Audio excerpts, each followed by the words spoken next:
What's going on, YouTube and comic book community? It's me, and I'm here with a tag video. I was tagged by Tats Comics, and it was a guilty pleasures tag. Now, I'm gonna do this tag. I have no problem doing it. Where my problem lies is that I had a really hard time um, figuring out guilty pleasures because a lot of the stuff that I like, um, a lot of the stuff I like, I'm not really guilty about it. I think Kyle said it. Like a lot of a lot of the stuff he likes, he just kind of that's what he likes. So just gonna maybe just share some stuff that I like that maybe you guys didn't know about me, and I know I need a haircut. Sorry that my hair is insane. Uh, I wear hats in my videos because my hair grows so thick and so crazy that's why I wear hats. So until I get a haircut, today this video I decided not to wear hats. So sorry. Um, so the guilty pleasures are like music, movies, and games. Um, well, for music, I don't have any guilty pleasures. I kind of like um, a lot of music. Pretty much every kind of genre I like and listen to, except for country. Country I just can't do. And the only country I can listen to is Elvis. And that goes into, that's going to bring us into like what I listen to on a daily basis. There's a lot of stuff. Mostly I listen to Elvis Presley and a lot of older stuff like 40s and big band and I like jazz, Cab Calloway, Louis Prima. Well, Louis Prima is like big band, but like some stuff is like jazz. So that kind of stuff. We have satellite radio, so of course, I listen to the Elvis radio channel on there and the 40s Junction. Um, but I listen to the other stuff. I listen to hip hop and rap and alternative and all sorts of stuff, rock. Just not country, because I just feel like it's not genuine anymore. And I feel like it hasn't been genuine for like a long time.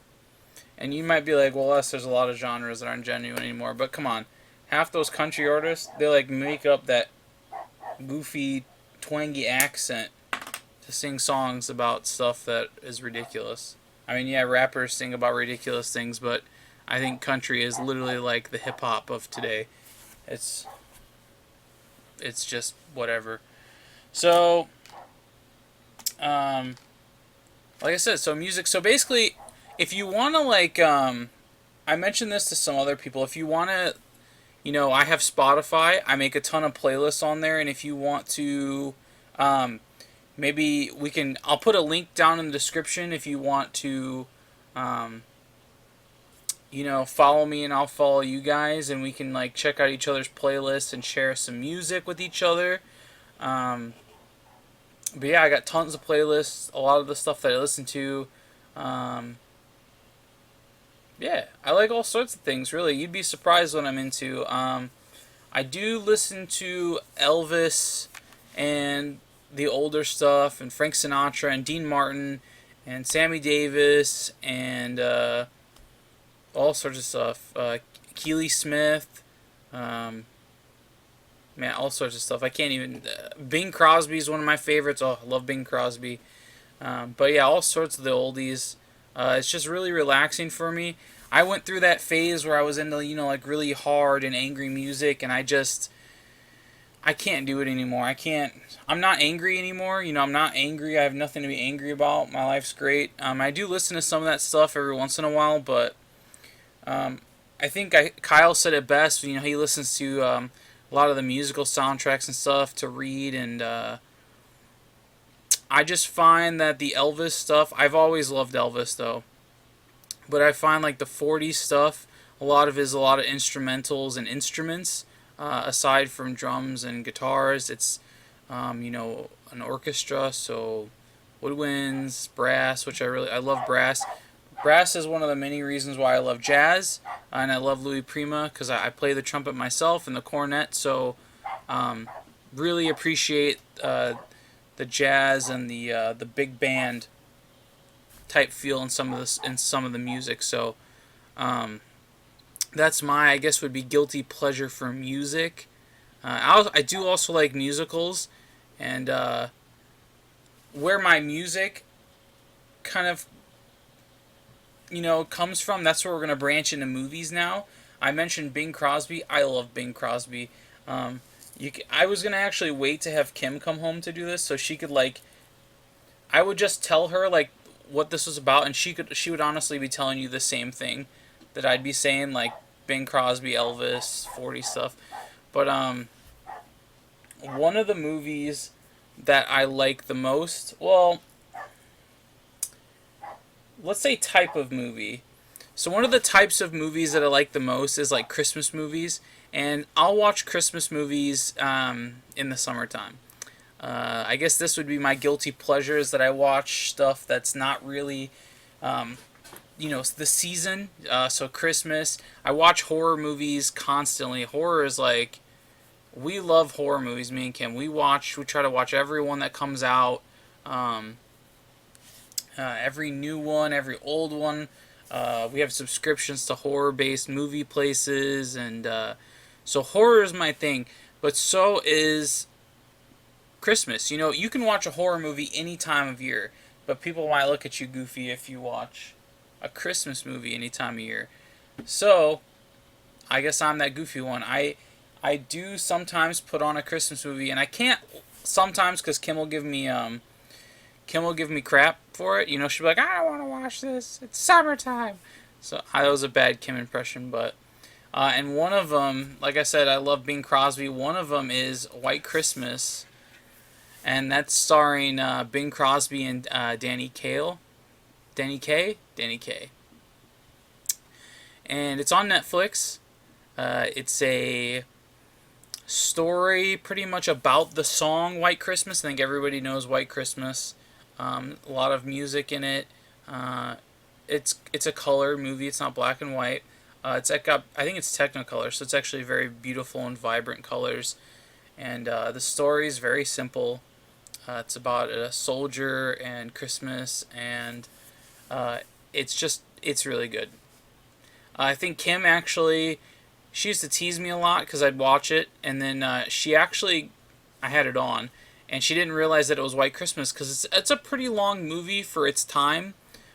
Movies actually didn't really go as long as they did. This movie is actually, I can't remember the runtime, but it's a pretty long movie.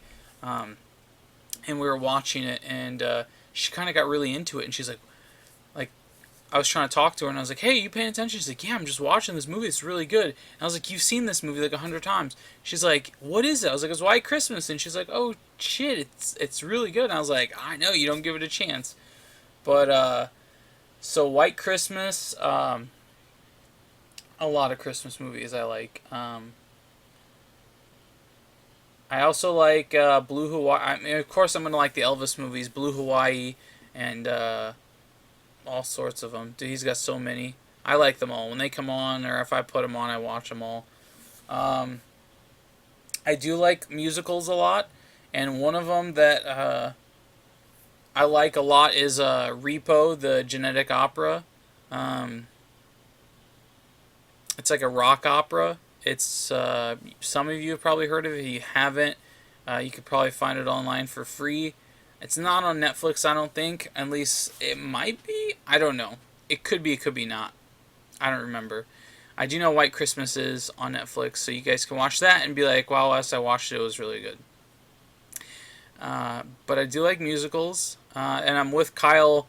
When I read comics, I like to drown out the sounds of outside and TVs and all that kind of stuff, and I'll put on, just some 40s, just maybe even some easy jazz, like some 40s jazz, not like newer jazz where it's like bop bop ski dop. Not that stuff. I'm talking like big band, just very soothing.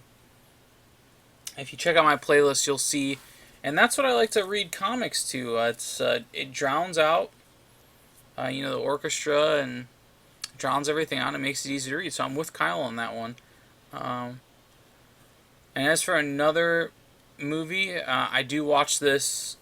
It's not a Christmas, but I do watch this every chance I get. I watch it more during the Halloween season, and that's The Halloween Tree by Ray Bradbury. It's also my favorite book, but I don't know if a lot of you know it's an animated movie that actually won an Emmy, and it's the movie is narrated by Leonard Nimoy, and it's absolutely incredible. If you have not seen the Halloween Tree animated film, it's like pretty much it's a story, but then the kids go through and learn about all these different cultures of where other countries and celebrate Halloween while trying to save their friend. So absolutely incredible. I love that movie. I can watch it 100 times and it would never get old. Trying to think, because I don't have these movies offhand, and if I do, they're like put away. I had already dig a bunch of stuff out for games, so I couldn't dig out movies. Another movie that I watch all the time is Trick or Treat. It's kind of old, but not super old. It's like kind of newish 2000s. It's like three stories in one. The classic three stories in one kind of thing. They all kind of tie in together too. Where one story ends, the other begins, but still you kind of see parts of the last story that you watched. It's really cool. I'm not even going to spoil what happens, because if you haven't seen it, you need to track it down and watch it. You can probably find it free somewhere or rent it. If you rent it, you won't be sorry. I watch that movie all the time, and it never gets old because it's a really good horror movie. What else?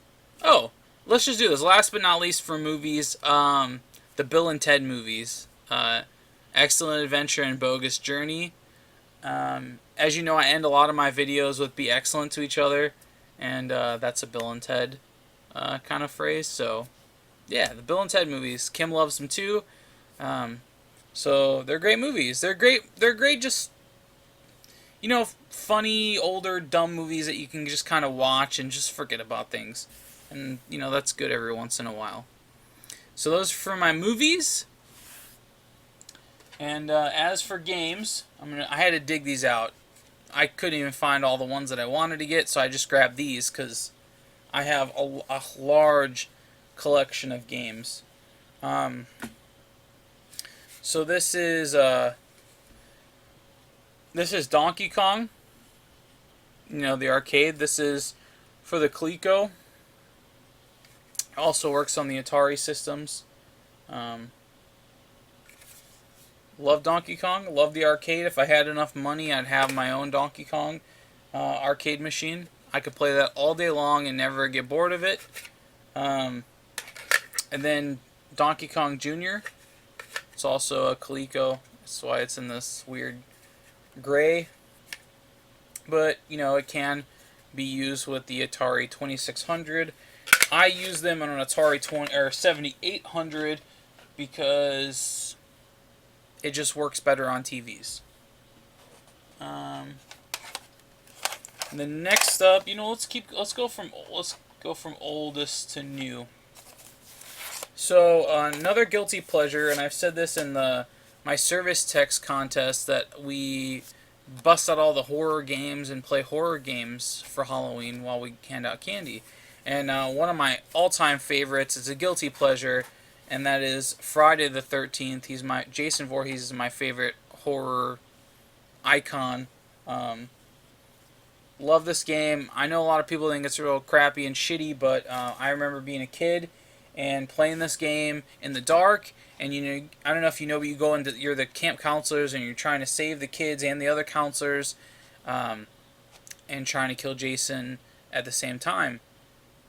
And so I just remember as a kid going into cabins, and you'd see Jason's little health bar be at the bottom, and that's how you knew he was in that cabin.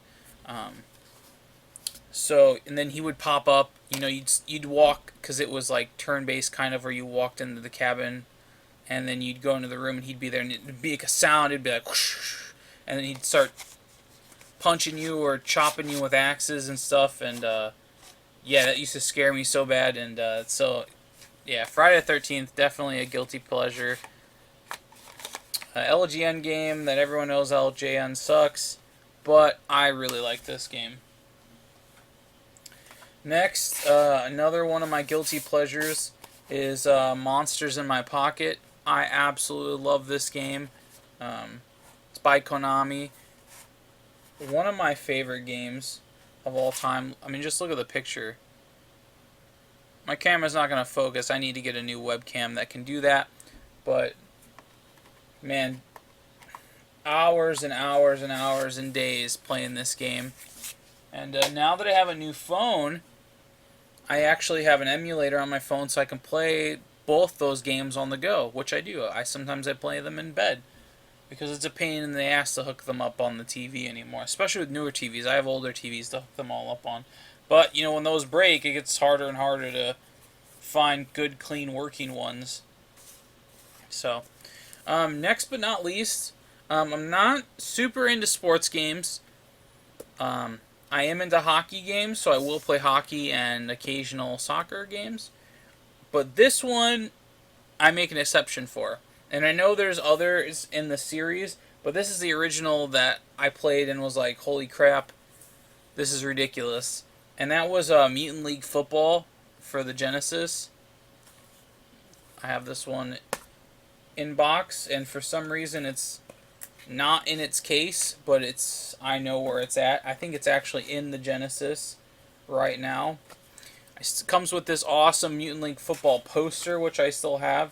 Never been hung up. And then the manual. It's got the free, you can get like some cool Mutant League Football swag stuff on the back. Some gear.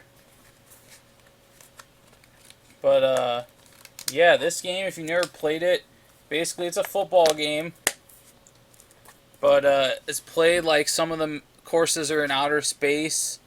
And you can pretty much kill. You're like mutants. Your teams are mutants and aliens and skeleton people. And you play these ridiculous plays. Like, the plays are actually called, like, Deathbone and Blitzkrieg and all sorts of stuff. They're not normal football things. You know, this is how I... if I was to get into football, this would be it. Honestly, Mutant League Football, because you can kill like the quarterback, and like when you tackle somebody too hard, they blow up, and there's landmines on the field. Your players can blow up, and they don't come back. You just have to replace them, and it just gets ridiculous, absolutely ridiculous. I'm pretty sure you can kill the referees too. Like, you know, if the referees make bad calls, you can get pissed off and just murder them. And this is a great game. That's all I'm gonna say. Next, this game is not a I don't feel guilty about playing this, but I just, you know, have to share it's one of my favorite games of all time. And that's Star Fox 64. I could play this game every day for the rest of my life. I could never play another new game ever again, and I could play Star Fox 64 forever. So, not a terrible game where I feel guilty about it, but I absolutely love it. And I do have to apologize that I said I would never play a sports game. This is another one of those exceptions where I do play this game a lot. And I also, if I had the money, would have a arcade version of this, because I spent many of times before and after hockey practice as a kid in the arcade, in the rink, because the rinks would have an arcade, either playing Mortal Kombat or this, because I didn't have Mortal Kombat. I grew up with Nintendo, and I didn't get Genesis until later, until I was a little older. Then I picked it up. So I had a Nintendo. I didn't have Mortal Kombat until, no, my cousins had Mortal Kombat. They had a Genesis. I had a Nintendo. I didn't ever get Mortal Kombat on the Super Nintendo because by that time I already picked up a Genesis and I was already playing Mortal Kombat on the Genesis. That's the only way to play it. Without the blood, it's no fun, all that stuff. So this is a sports game that I truly am obsessed with. I kick ass in it. I own multiple copies of this, even though it's the same game, in case it breaks. And that is NBA Jam Tournament Edition. I have a regular edition, but I play the Tournament Edition a lot. And of course, I play the Chicago Bulls. I wouldn't play anybody else. And yeah, if I had money that I could have a couple arcade systems, one of them would be, as I said, Donkey Kong. I could play that forever. And another one would be NBA Jam, because I think NBA Jam is really sweet in the arcade. Good sounds, good noises. It's just great, you know. It feels good when you're on fire and then an announcer's like, he's on fire. And it's real loud in the arcade. Just so good. And then next, which I don't have, but if I had the money, I would probably either, arcade-wise, get like the Simpsons arcade game, because I love that. Turtles in Time. Or even though I'm not a Marvel fan, I spent a lot of quarters in the I think it was X-Men. It was like a beat 'em up, kind of like the Simpsons. I spent a lot of time on those because, you know, when you're at birthday parties as a kid, they were at arcades, and you know, you got four buddies or two or three, and you're all putting in quarters and picking a character, and you're playing those, you know, action beat 'em up kind of things. So that's what I would have for game wise, and those are my guilty pleasures. So for the music, like I said, I'll put a link to my Spotify. And if you want to follow, because Spotify is free, all you got to do is make an account. You can follow me. We can make playlists. You can check mine out. We can share music to each other, and that'd be really sweet. And you can check out the movies that I said. Sorry, my bedhead hair is bothering the crap out of me. I have some really bad OCD, if you can't tell. I'm very touchy and twitchy all over the place, so do apologize. Plus, being a little sleepy doesn't help. And you saw my game, so I hope you enjoyed it. I don't know who to tag, so I'm going to leave it as a generic tag, or I'm going to leave it open, so anybody can do this, because I'd like to watch everybody's. So I'm just going to leave it open. Anybody can do this. I want everyone to make one, and I want to see everyone's guilty pleasures, because I think getting to know each other in this community is what's really going to make this community grow and get better. And yeah, so I can't wait to see everyone else's. I'm going to leave it at that. I've already made this a long video, and I'll see you guys in the next couple videos. And as always, be excellent to each other.